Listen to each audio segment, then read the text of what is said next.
Hello everyone, this is Bob and Threadbare, and welcome back to The Longest Journey. Last time we heard a bunch of stories, and now we get to reap the rewards of having done so, by talking to a storyteller. Go figure. She's got an odd posture. She's the teller. She must be over 100 years old. And a giant afro. At least I think that's what that thing is. Come closer, human. Closer. I cannot see your face. Closer still. Come sit here by me. It would probably help if your room had better lighting. There you are. You see, my eyes are not what they used to be. Ages ago, I could spot a ladybug crawling up a straw of grass from 15 tree lengths up. Now, I have a hard time seeing my supper. But my ears, balance be praised, my ears, they are as good as ever. I could hear you outside, learning the tales my children tell. You are a good listener and a fast learner. They were interesting stories, and your people told them well. That is what we do. The elation are the keepers of the tales, and I am their teller, the one who must know all the tales told since the day we came to this world. How can you do that? How can you remember every story ever told? The secret is to tell them often and to tell them in your own words, not the words of your ancestors. Doesn't that mean that the stories change with every generation? Yes, as all tales must. Change is important. Otherwise, the tales will have no meaning to us. They will just be words, and we do not care about the words. We care about what the words tell us. Which is why ancient tales always have new interpretations. How long have your people been telling stories? Since the beginning, human. Since we came to this world a long, long time ago. You're not from Earth? From Arcadia? Not according to our tales. We came on a great wind before the divide, when the earth was one and humans had yet to learn of magic and science. But we were a different people then, and the tales we tell from that time are vague and incomplete. Like myths and legends, the younger elation pay little attention to these tales. Sometimes I worry they will be lost with me, these tales, and I am getting old, very old. I came to you to find answers to some important questions. Ask, and I will try my best to answer. Have you heard of an ancient god or dragon that lives beneath the sea? Once, long ago, when my people lived in harmony with the Merim, there were stories of an old god worshipped by the Merim who resided deep in the darkest depths of the ocean. According to legend, the old god had once brought the Merim into their realm, into the ocean, and he was now sleeping, resting before the journey back. Back where? To a great ocean amongst the stars. When the time came, he would gather the Merim and bring them home with him, back to their world, to their ocean. Strangely enough, we have a similar tale. It is said that the great wind that brought us here will someday return to bring us back to a place where we can soar forever on warm winds. Like heaven. In a way, perhaps, but without the need for any of us to die. The great wind will just sweep us up and carry us away. Every evening before I go to sleep, I recite this tale to myself. It is a comforting one.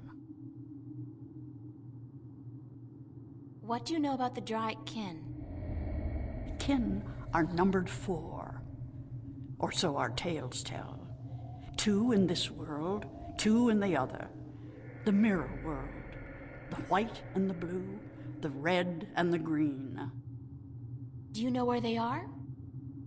No, the tales never say. The kin are elusive. They keep to themselves. I have never seen one myself, and I doubt any of my kind has. The tales do say that our past and our future are tied to the fate of the kin, but how I would not pretend to know.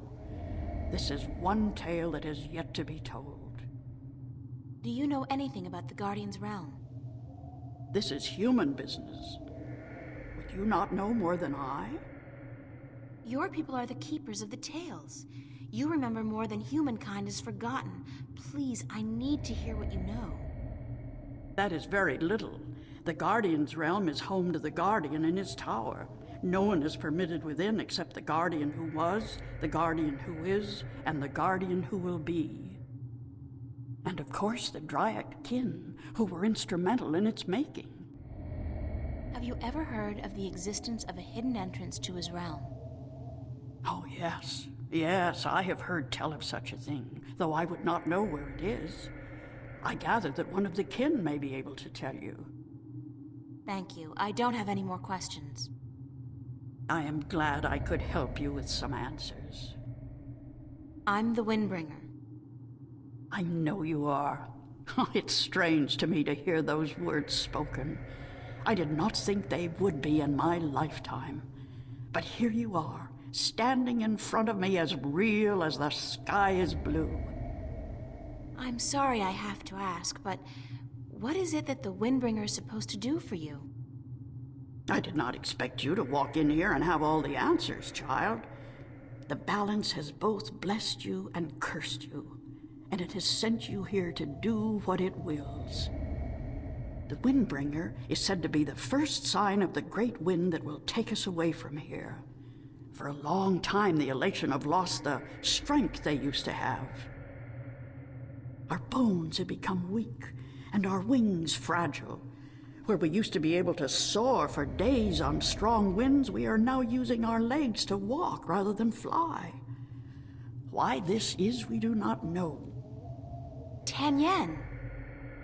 You know of the reason for this?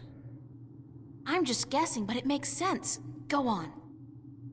The tales also say that the Windbringer will unite us with our past and end the age-old strife. I know. You must make peace and be reunited with the Merum. You share a common ancestry. I have always thought we did. The tales were too similar, the signs clear. But my people, they will have a difficult time understanding why and how this can be.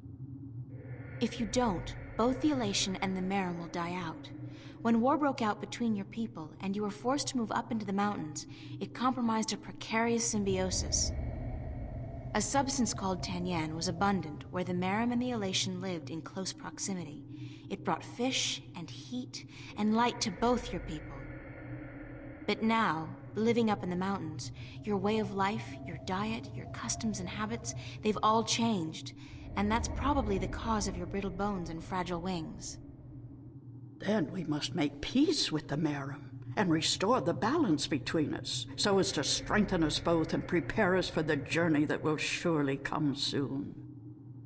When our sitting is over, I will speak to my people, and I will elect one representative from the Elation to meet with the Merum in the place of your choosing to open a dialogue. I guess it's time for you to talk to your people and for me to make arrangements with the Merum. Where do you wish for our meeting to take place, Windbringer? You want me to decide? Well, I know. Send your ambassador down to the ancient caves by the beach. Inside, there are remnants of an old Elation settlement and a Merum city. It's a good place for your two people to meet, don't you think? Yes. And could you ask if they would bring their half of the stone? The stone? You have the other half? We have held on to it for centuries, knowing that someday it would be of use to the Windbringer. It will, trust me. Then we must make haste and arrangements. It is an important day, so let us not waste light. Go and wait for my ambassador in the caves. I suppose the Elation are more open to the idea of befriending the Merum again because of those stories. Because they have that context. It's amazing. This place is so beautiful. And the scent of sea and rock and nest. This scent is of home. This was home a long, long time ago, according to the tales. We lived in peace with the wet-tail, with the Merum back then. Now you'll be able to live in peace again. And with the Tanyan bringing fish to your doorstep, you'll be able to eat well and restore strength to your bones. Soon you might even be able to soar on the winds for days like you used to do. I hope you are right, Windbringer. And I hope that the Merum will see the sense in it too. They are coming, are they not? They said they would. Hush, I hear something.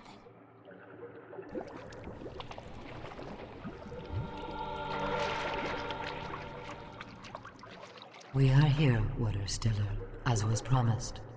Good.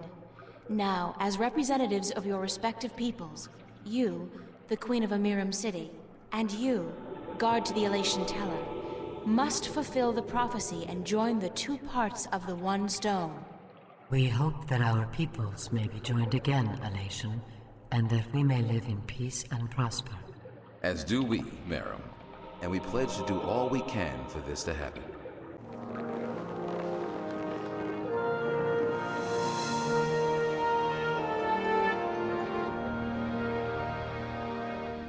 The stone is now whole, Windbringer, and the Elation and the Merum will once again be as one.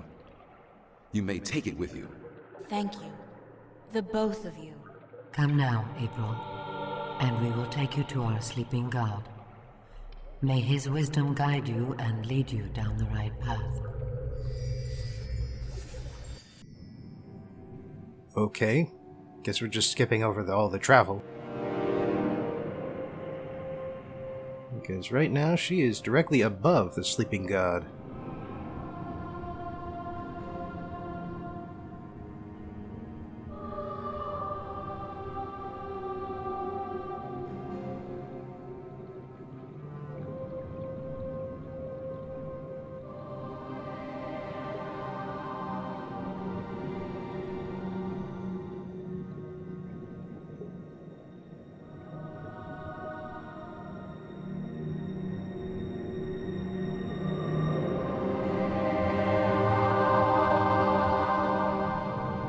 So let me just say that this is, naturally, the Blue Dragon. And if I may say so, he has the best voice for a dragon that I've ever come across. But let's check out the diary first.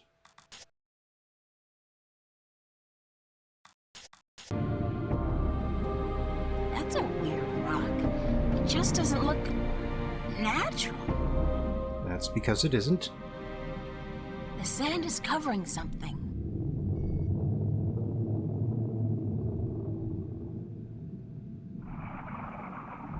Huh. It's some kind of organic sensor. Hello? Is anybody in there? Spooky. Well, I guess it's an invitation of sorts. Huh.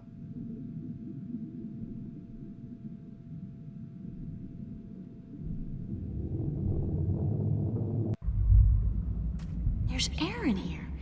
And it's dry. I swear I'm never taking a bath again. Well, this is kind of freaky. That doesn't look like a natural protrusion. It's too big and round. Touch it. I know you.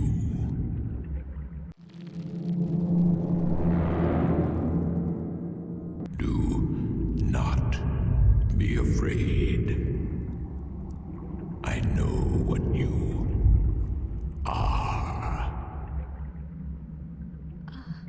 You do? Yes. Yes. What would you hear? I do not like to be disturbed. I wish to be left alone. I wish to rest until the day of ascension.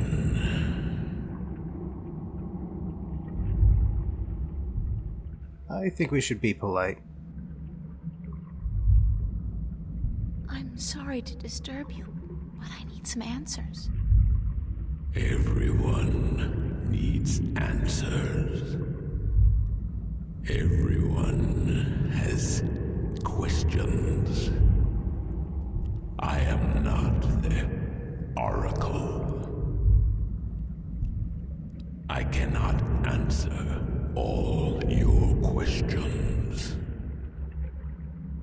I don't expect you to answer all of them, but I was hoping for an answer to at least some of them. Then ask and be gone.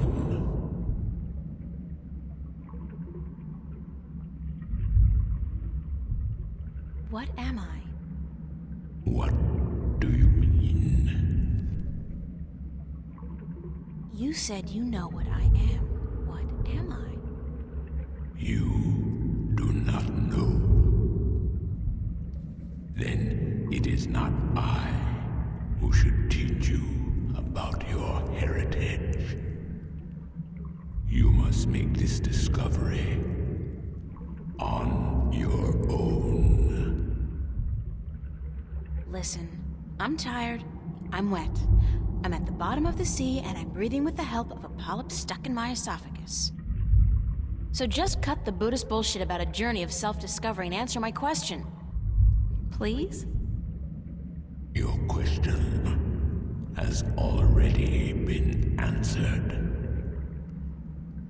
That is all I will tell you. Your journey began with an answer. It is only now that you know the question. That's so not helpful, but thank you.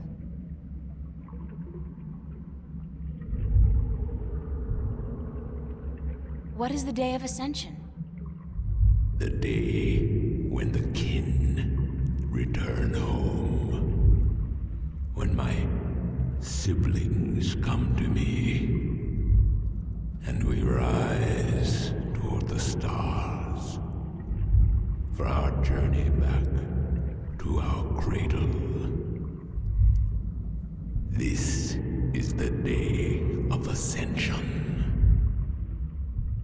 So you're going back to wherever it is you came from? We will, eventually, when everything is ready. When what's ready? I will not answer that question.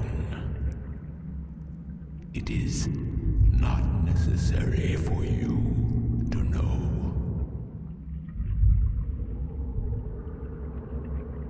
I'm looking for a jewel called the Dragon's Eye. Yes. I have one such jewel. I guess that's it. Take it. Are you sure?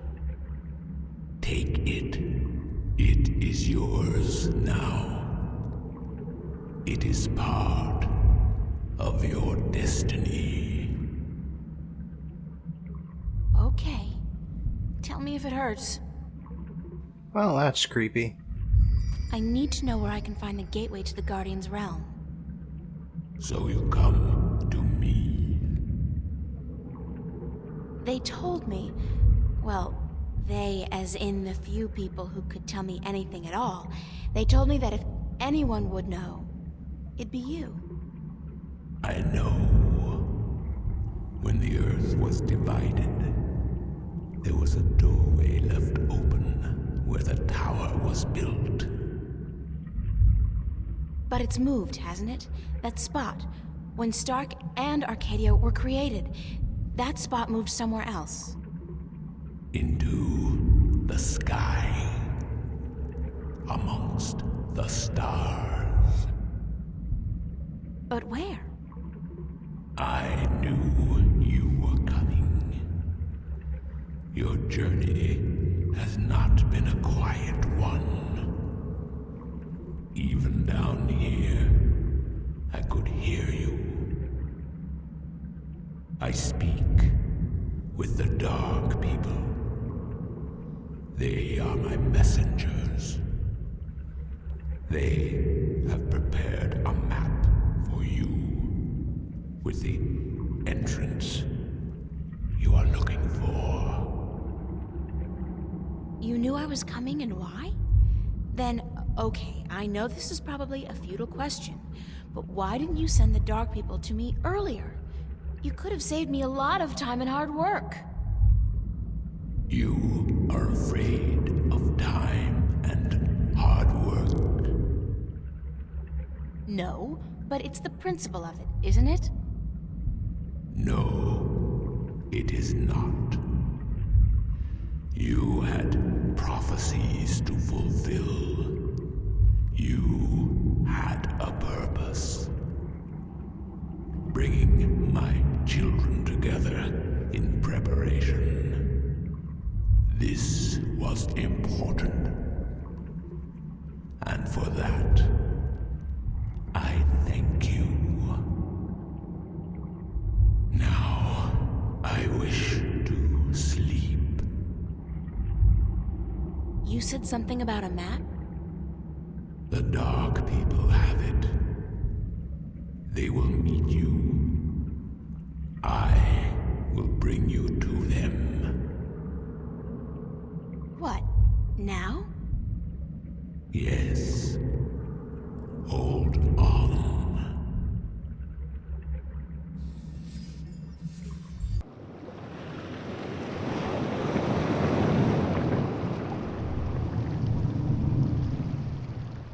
Well, now.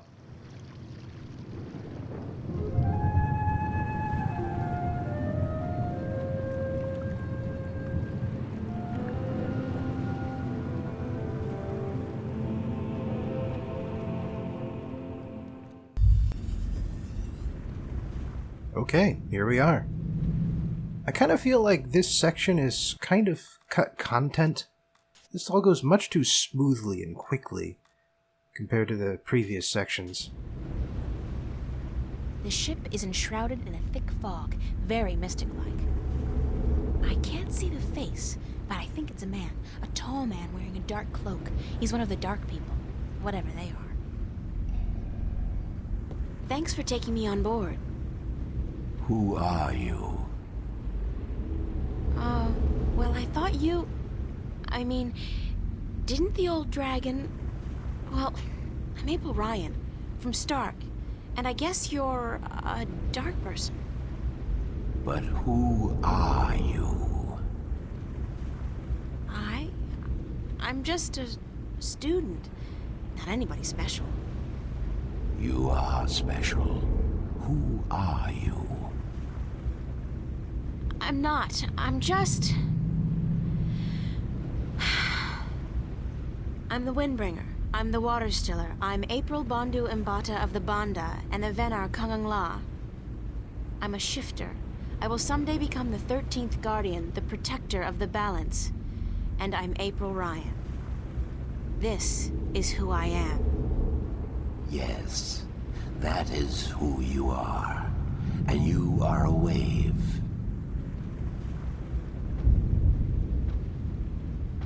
Why am I, a wave? You have a purpose. You play an important part in the cosmos. A wave is someone who propels people and events toward change, towards the future. And that's what I do? You are a wave. There are ripples from your passing, and they spread wide and far. Those ripples will never die down. The worlds will be changed by your journey. You're telling me that everything I do affects the universe? You cannot escape it. You are a wave.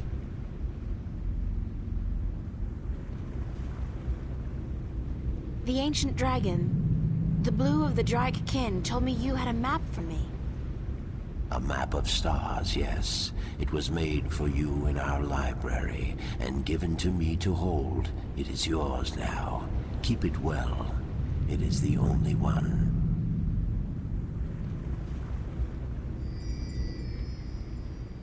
I'm looking for an ancient stone given to you by the Sentinel, the Fathers. You came for the stone.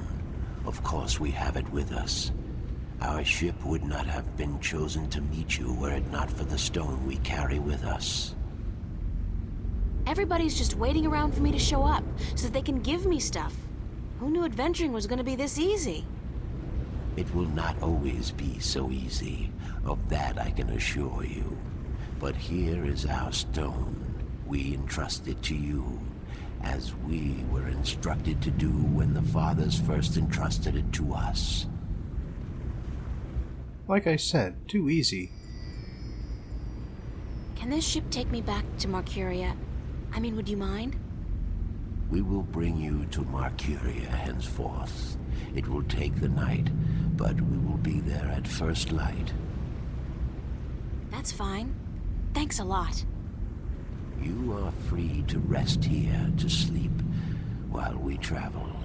The flames will keep you warm, but do not move too far away. My brothers are not friendly with outsiders. They do not take kindly to intrusion. I'll keep that in mind. I'm staying right here. Good. Sleep.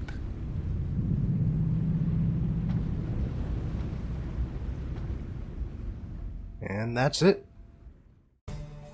Today, I'll be taking a look at what may be the most recently published book I've done for this series. Patron Samuel Jones has requested a novel titled The Fifth Season, and it was published in 2015 by author N.K. Jemisin. About the author. Nora K. Jemisin was born in Iowa City, Iowa, but she spent most of her young life in Mobile, Alabama, with summers spent in New York City. She went to New Orleans to get a bachelor's degree in psychology, and she got her master's degree in education from the University of Maryland.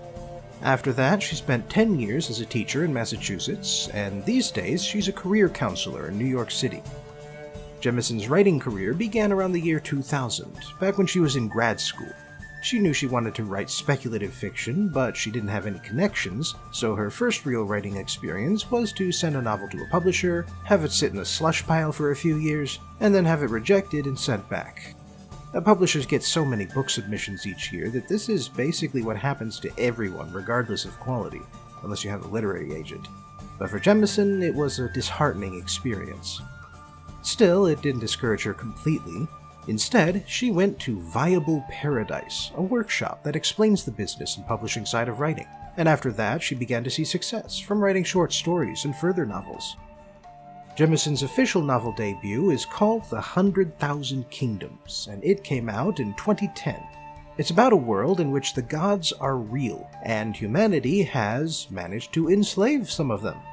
Jemisin has said in an interview that the original version was a fairly traditional epic fantasy tale that followed several characters, visited a few different countries, and centered around getting the MacGuffin to the place of power, but then she completely rewrote it with a stream of consciousness style that was very much not your standard epic fantasy. Jemisin worried it would be unpublishable, but publishers broke down the door to get her book, and it would go on to win a Locus Award for Best First Novel. The Fifth Season is the first book of her second series, the Broken Earth trilogy. It earned a Hugo Award for Best Novel the next year, which happens to mark the first time any African-American author has won that particular award. And then she got the hat trick by getting Hugo Awards for the two sequel books, The Obelisk Gate and The Stone Sky, and that marks the first time anyone has ever won 3 Hugo Awards for Best Novel in 3 consecutive years. As such, the question now isn't, is it any good, but rather, how good is it? Let's find out by taking a look at the story.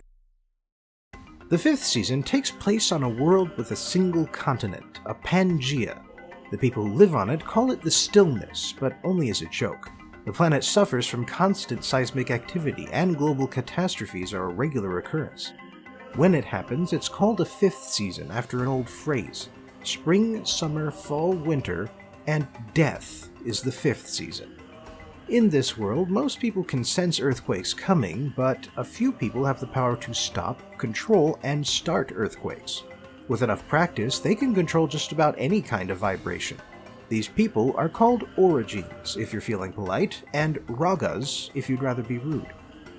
The book starts with a male origin and a creature made of living rock that's shaped like a person, and they're both overlooking the city of Eumenes. Eumenes is the capital of Sansa, an empire in decline, but despite that decline, it's still the most powerful city in the world. It sits on the most stable part of the continent, and thanks to that, it survived 4 fifth seasons.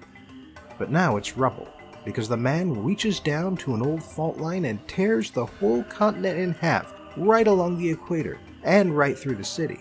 The planet will now suffer a season of darkness that will last thousands of years. The story then moves on to the protagonist of the story, and it constantly flips between 3 stories told during 3 different times in her life. For simplicity's sake, I'll summarize the stories chronologically. The protagonist's first name is Damaya. She was born in the Midlats, the Middle Latitudes, and like most origins, she discovered her power accidentally during a moment of anger. So her parents lock her in the barn and call the authorities, which is better than what could have happened, because she could have been lynched, even though she's only like 5 or 6 years old. The authorities turn out to be a guardian named Shafa, who touches the back of her skull before taking her to Eumenes. Along the way, he breaks her hand to see whether she can control her power during a moment of pain, and to reinforce their new rules, and he tells her the story of the first guardian. An origin named Missalem was destroying town after town of the Sansa Empire, and then he went after the Emperor directly. The Emperor emptied out the city, since origins need to drain motion and heat to use their powers, but he kept his bodyguard with him. The bodyguard, Shemshena, threw a knife that broke Missalem's torus of power, and then killed him. She became the first guardian, and later the Empire would found the Fulcrum, a place that trains, guards, and imprisons the origins of the Empire. Damaya spends her time at the Fulcrum learning how to control her abilities, rather than socializing with the other Grits, the other origins her own age. So it's a surprise to her when a popular boy comes to talk to her. But it's not a surprise when the other girls start pranking her as revenge for speaking to him. Except one prank gets her drunk, and there is zero tolerance for that among origins of any age.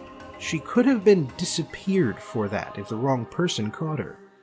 So she conspires with another outcast, but the outcast turns out to have been responsible for everything, and so she gets disappeared for smuggling in the alcohol. Time passes, and Damaya spends most of her free time exploring the Fulcrum facility, which is much bigger than it needs to be. One day, she spots a strange girl sneaking into the ranks of the Grits, a girl who identifies herself as Binoff of the leadership caste. She found out there's a big empty space at the center of the Fulcrum, and she wants to see it, and she talks Damaya into helping her since she also noticed the empty space. Damaya uses her growing abilities to discover a secret door in the Guardian wing of the building, and once they sneak through, the two find a giant hexagonal opening in the ground, with a bunch of tiny needles sticking out of the open space. A Guardian grabs them and starts lecturing them, but then she starts speaking in a strange voice that talks about some kind of ancient conflict. Before she can harm the kids, Shafa comes in and kills her. He explains that the Guardians implant those needles from the opening into their heads to give them anti-origin abilities, but they need to make connections with origins to stay sane. The Guardian woman let her connections lapse, so she got possessed. Shafa then tells Damaya that she has to take her first ring test, first or 10, or else she'll be killed for being a disobedient Grit. Years pass, and Damaya is up to her 4th ring, and she has an origin name, Cyanite. Cyanite gets a new assignment she already hates, because it's to travel with a 10-ring man and have sex with him until she conceives a child. This is standard practice at the Fulcrum, and really in the Sansa Empire in general, since breeder is one of the common use castes. The man she's supposed to have sex with is named Alabaster, and he was apparently named ironically because his skin is black as coal. Alabaster turns out to be as unhappy with Cyanite's assignment as she is, but he's used to it since he's a powerful Origine who was born and raised in the Fulcrum, and he's had over a dozen children in this way. The two head to the east coast of the continent to clear some coral out of a bay, and along the way, Cyanite notices Alabaster quieting even the smallest micro-tremors as they travel. He tells her he does this to give the node maintainers a break, but she doesn't see it as a favor since they're probably bored with their dull assignment. But then, a sudden, unexpected earthquake appears, and it threatens to erupt a hotspot supervolcano nearby.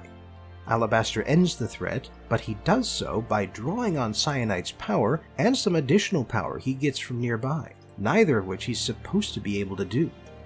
After the threat passes, they head straight to the nearest node since the maintainer there is most likely responsible for the quake, but when they get there, they find everybody dead since the Origin sucked up all of their energy to make the quake.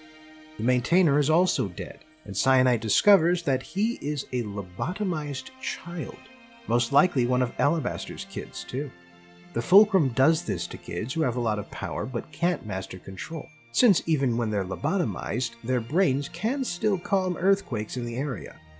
Alabaster gets downright murderous when he sees all of this, but with only Cyanite around, all he can really do is rage to himself. The two reach the coastal city of Alia after that, and after Alabaster refuses to take any shit from the city's bureaucrats, someone poisons his food. So Alabaster reaches out for extra power again, and this time Cyanite realizes that he's drawing power from a floating obelisk. The obelisks have been around this whole time, floating through the sky, seemingly at random, but doing nothing. It's also worth noting that an obelisk created the large hole at the center of the Fulcrum.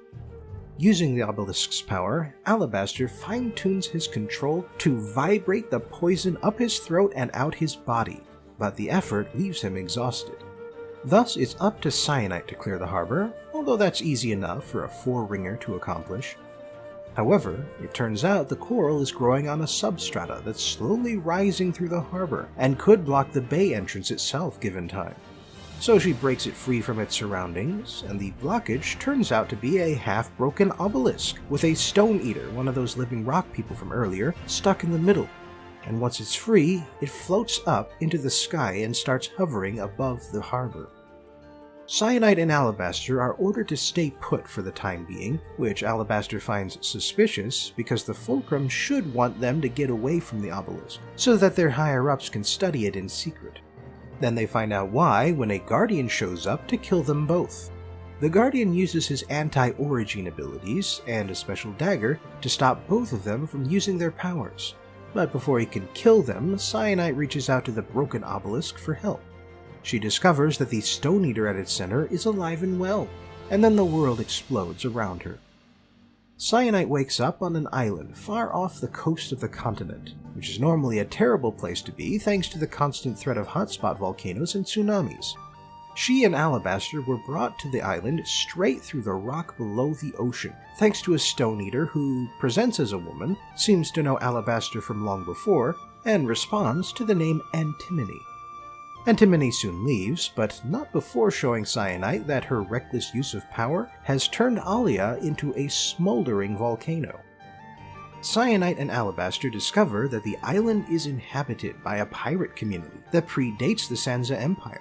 The reason they've survived for so long is because they make Origins their leaders, rather than their slaves, and the Origins keep earthquakes and tsunamis from wiping them out. Both of them end up starting a three-way relationship together with one of the Origins in charge, Enon, but it's only sort of polyamorous because they both still dislike each other. Yet despite that, their efforts on the road bore fruit, and Cyanite has a child that they name Corundum. Cyanite and Alabaster live in peace on the island for several years, but one day Cyanite decides that she wants to go on the raiding ship since she's bored of staying on the island. She feels guilty about Alia, so while they're out, she goes to the flaming crater where it used to be and closes the new hotspot. However, it turns out this was a Fulcrum trap, since the only reason they hadn't fixed it already was to use it as bait for Cyanite or Alabaster.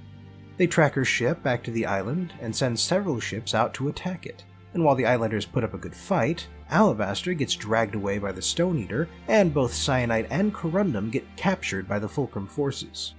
Cyanite would rather see her son die than be enslaved by the Fulcrum, so she reaches out to a nearby obelisk, deliberately this time, and shatters everything around her. Somehow she survives, although her child doesn't. She invents a new name to become anonymous, Essen, and she wanders out into the mid-latitudes to lose herself. Essen settles in a small town named Tiramo, marries a man named Jija, and has 2 children, both Origins. 10 years pass, and then the man and the Stone Eater, by this point it should be clear that the man is Alabaster, break the continent in half. But that's almost an afterthought to Essen, because a couple days before that happens, she discovers her younger child dead in their house. He was beaten to death, apparently by her husband Jija, and both he and Essen's daughter Nassun are missing. Because of this, Essen has a hard time dealing with reality and other people, especially since she was already kind of mourning her first child. Eventually, Essen recovers enough to set herself a goal, which is to track down Jija, kill him for what he did, and hopefully find her daughter alive. She convinces the village head to let her go in peace, since by now people have started to figure out that she's an Origin, but one of the gate guards tries to kill her as she leaves. So she shatters the crossbow bolt that was shot at her, drains the life out of several people standing next to her, and cracks the village's aquifer, dooming it to a slow death now that the 5th season to end all seasons has descended. Essen meets several travelers while she's on the road, and one of them is a strange boy caked in mud and who has strangely white skin, hair, and eyes. She probably would have figured out that it's a Stone Eater right away if she were in a healthy state of mind, but as it is, she doesn't realize the truth until he turns a dangerous predator to stone with his touch. For some reason, the Stone Eater named Hoa is oddly attracted to Essen, much like how Antimony watches over Alabaster. However, he doesn't want to explain why, since he thinks Essen won't like him afterwards. The two pick up a third traveler on the road, a woman who looks like she was homeless even before the season started, but who gives away that she's a trained geologist from the comments she makes. She calls herself Tonki, and Essen notices that she's a trans woman when she runs out of hormone potions. Hoa can sense Essen's daughter, as he can sense all Origins, and the three follow his lead to a strange, apparently abandoned town where all the buildings have different designs. Hoa senses a lot of Origins present there, and because of that he can't tell if Nassun and Jija are still there. They get accosted by an Origin named Yika, and it turns out that Origins and Stone Eaters are both collecting there and taking shelter in a massive underground geo that some ancient civilization hollowed out and lived in for a time. Not only that, but it turns out they kept air circulating by using Origin power. Yika and the other Origins are trying something new, living openly and as equals to normal people, instead of living in fear or as slaves. During their stay in the geode community, Essen discovers that her husband and daughter aren't present, and she discovers that Tonki is actually that leader caste girl she met back in the Fulcrum. She's not leadership caste anymore because she wouldn't stop asking questions, plus being a trans woman just isn't done in a society obsessed with eugenics and caste systems. So her parents changed her name and caste and shipped her off to a university where she spent her life studying the obelisks. She also used her resources to keep track of Essen, even after she apparently died twice, and so neither Tonki nor Hoa met Essen by happenstance. After she learns all of this, Essen gets one more surprise visit from an old friend, Alabaster, who is slowly turning to stone and being eaten by antimony, thanks to the effort it took to break the continent in half. He tells Essen that he wants to make things even worse, and he mentions that the planet had a moon. But that is where the book ends. The analysis. This book has a lot going on in terms of themes, so I don't have the time to get into all of them. Still, I can at least discuss the most obvious ones. I have heard Nora Jemisin described as a post-colonial author, and that certainly seems accurate. A post-colonialism, as a fiction genre, is hard to define precisely, but in broad terms, it's any look at the world from the perspective of the currently or recently oppressed. It's history written by the losers, by the populations that suffered so that others could get rich, or who had to hide who they really were, or risk being ostracized, imprisoned, or worse. And it is absolutely true that the fantasy genre is in desperate need of post-colonial perspectives. After all, the foundation of the genre is that it's a retelling of all the myths and legends that have filtered down through European civilizations. Epic fantasy is a black and white conflict between noble heroes with handsome features battling against hordes of deformed, ugly monsters and the wicked tyrants who lead them. Evil villains are clearly evil, the good guys are clearly good, and the fate of the world depends on a few powerful heroes who can stop the hordes of darkness from destroying the light of civilization. Now, I will say that right from the beginning, there were fantasy authors who didn't write stories that fit this mold, but the cliché exists because a whole lot of authors followed the conventions. It's easy to see how these clichés are based on colonial perspectives. The evil hordes are swarthy or dark-skinned. The so-called civilization is often expanding, pushing out tribes of obviously evil goblins and orcs so that human farmers can settle the land and put it to good use, unlike those stupid and violent nomads. Maybe there's an evil empire out there that a plucky band of rebels needs to defeat, but by and large, the rebels fight the empire to put a rightful king in place, not to encourage self-rule or democratization. But then you've got the 5th season, in which the protagonist is simultaneously an incredibly powerful wizard and a harshly abused and effectively enslaved minority. Essen, in every period, has to cope with living in a society that thinks she's worthless, less than human. And since she's grown up in that society, she's internalized this belief and has to fight against her own thoughts at times. Then there's the fact that this fear of origins is justified. Unlike someone from a different culture or a different race, origins can show up in any family at any time. And unlike gender and sexual minorities, origins can kill people and destroy entire towns with a thought. If a 5-year-old origin throws a temper tantrum and can't control their power, houses will collapse, and people will die. As such, origins don't map perfectly to any real-life minority, but the fact that they don't have to is an advantage of the speculative fiction genre. Anyway, the book makes a point of showing that origins don't have to be despised and collared and controlled. Groups like the Pirates give origins leadership positions, and extinct societies have apparently harnessed origin power in ways that go way beyond moving rocks and stilling earthquakes. It's only the Sansa Empire that really persecuted their origins, and while the laws of their society are literally carved in stone, there are other laws on equally old stones that contradict them.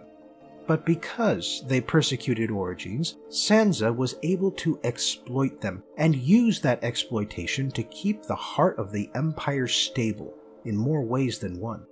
And that, in Alabaster's opinion, is why Sansa and the city of Eumenes had to die. Thanks for joining me again for today's book review, and I hope I'll see you next time for a giant robot anime with a really big twist.